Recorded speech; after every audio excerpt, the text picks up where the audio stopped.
প্রিয় দর্শক শ্রোতা, এতদিন পরে এখানে এই ভিডিও করার কারণ হচ্ছে একটাই, হঠাৎ এখানে আসলেই এই ঘটনার কথা মনে হয়ে যায়।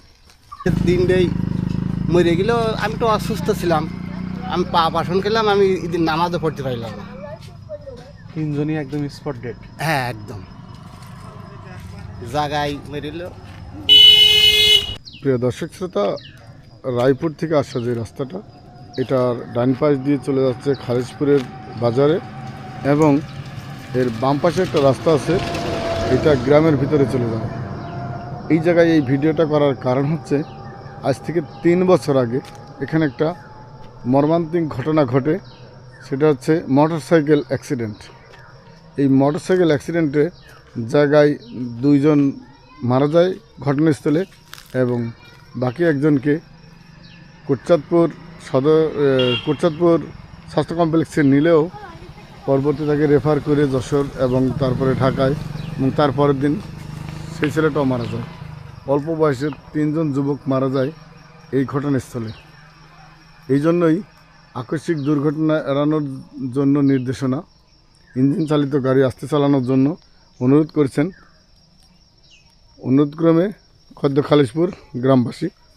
এটা তো নতুন বিয়ে করছিল, শ্বশুরের দেয়া গাড়ি। শ্বশুরের দেওয়া গাড়ি নিয়ে কুটুম্বের সাথে ঘুরতে যেয়ে একদম জায়গায় শেষ দিন।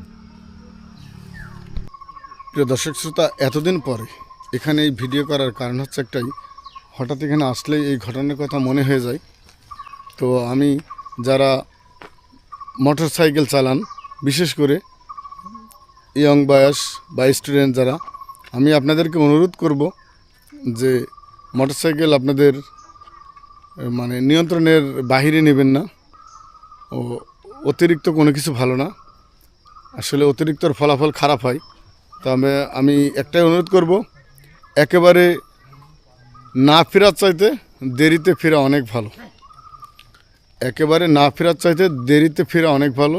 এই জন্যই বলছি, মানে আসতে যাইবেন, মানে একেবারেই আপনি অ্যাক্সিডেন্ট করে দুর্ঘটনা করে কোনো কিছু ঘটে যে মর্মান্তিক মৃত্যুর ঘটনার চাইতে আপনি একটু দেরিতে ফিরবেন, তাও ফিরবেন। এটাই বলছি যে একেবারেই না ফেরার চাইতে দেরিতে ফেরা অনেক ভালো। তো ভালো থাকবেন, সুস্থ থাকবেন। আজ এই পর্যন্ত। সমাজ টিভির সাথে থাকবেন। আল্লাহ হাফেজ।